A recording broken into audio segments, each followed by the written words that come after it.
লাকাল হামদু ইয়া রাব কামা ইয়ানবাগি লিজালালি ওয়াজহিক ওয়া আযীমি সুলতানিক ওয়াসসালাতু ওয়াসসালামু আলা রাসূলিল্লাহ। আউযু বিল্লাহি মিনাশ শাইতানির রাজীম। ফাইযা ফারাগতা ফানসাব ওয়া ইলা রাব্বিকা ফারগাব। এই ডায়াসে দাঁড়িয়েই আমরা প্রতিদিন অনেক সাবলীল এবং সুন্দর কথা শুনি, আমাদের জীবনের জন্য উপকারী।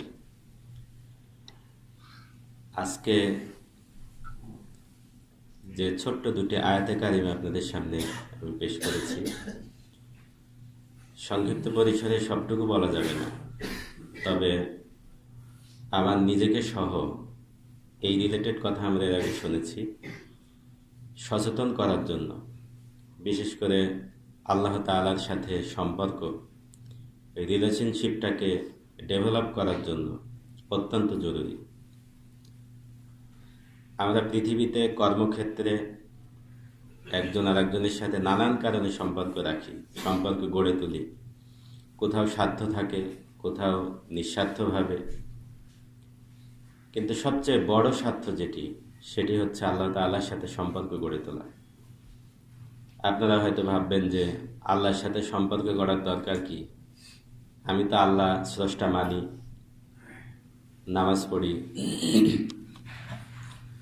কিন্তু এই সম্পর্কটুকু দিয়ে আমরা ওই ভয়াবহ দিবসে পার পেতে পারবো না।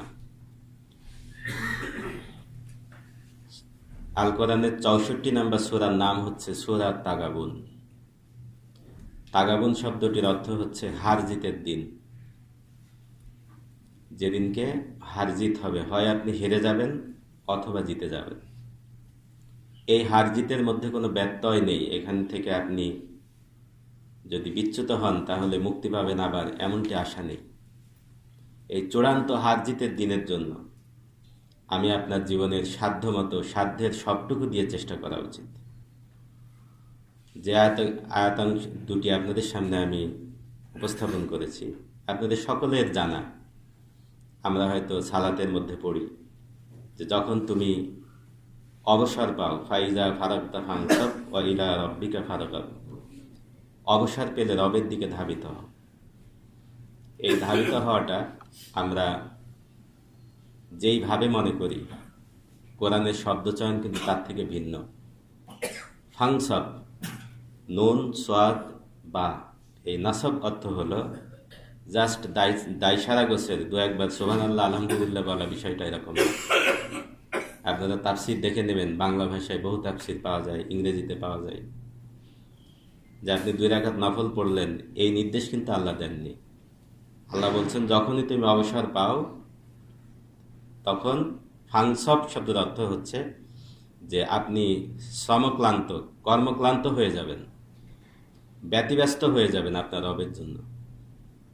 নাসব শব্দটি কিন্তু সে অর্থে ব্যবহার করা হয়। আমরা কতটুকু পারি জানি না। আমাদের সাহিত্যের মধ্যে শেখানো হয়, আমি নেগেটিভলি বলছি না, কিন্তু বিনোদনও দরকার আছে।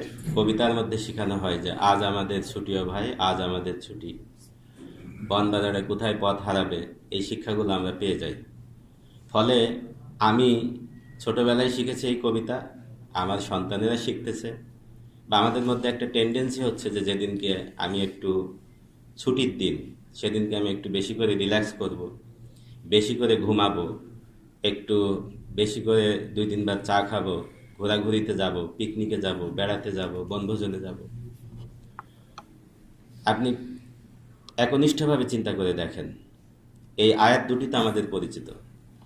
আমার আপনার কি এই পরিকল্পনা থাকে? আমি সবার আগে আমার নিজেকে বলতেছি, আমি এখানে দাঁড়িয়ে যখন কথা বলি আমি খুব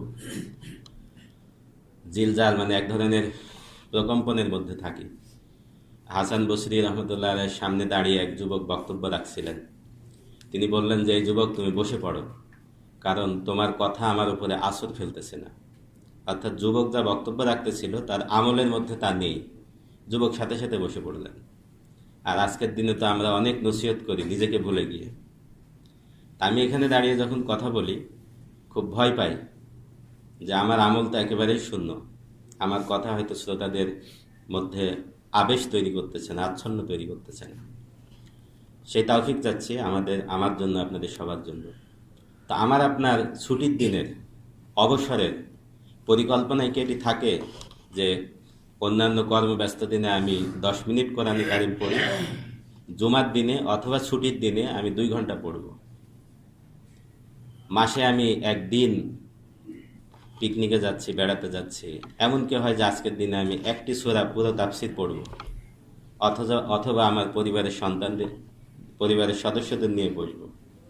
টিভি চ্যানেল যখন ঘোরানো হয়, বাস্তবতা হলো যে আমি বহু বাসায় দেখেছি, হয়তোবা আমার বাসাতেও হয়, চ্যানেল চেঞ্জ করতে করতে যেই চ্যানেলে কোরআনে কারিম ইসলাম নিয়ে আলোচনা হচ্ছে ওইটা ন্যানো সেকেন্ডের মধ্যে চেঞ্জ হয়ে যায়, দেখেও না কে বলতেছে কি বলতেছে। কোরআন তেলাওয়াত হচ্ছে, আজান হচ্ছে, ওই চ্যানেলটা দ্রুত চেঞ্জ হয়। কিন্তু নাটক, অন্যান্য চ্যানেল আপনারা জানেন, সেগুলো কিন্তু কিছুটা হলেও দেখে যে কি নাটক হচ্ছে বা কোন লেখকের, কোন দেশে। আমরা বৃক্ষরোপণ করতেছি একরকম, আশা করতেছি অন্যরকম, এমনটি কিন্তু সম্ভব নয়। আমি আপনাদের সামনে দাঁড়িয়ে যে দুটি আয়াত বলেছি, এটি হচ্ছে আমাদের জীবনের প্ল্যানিংয়ের সাথে জড়িত।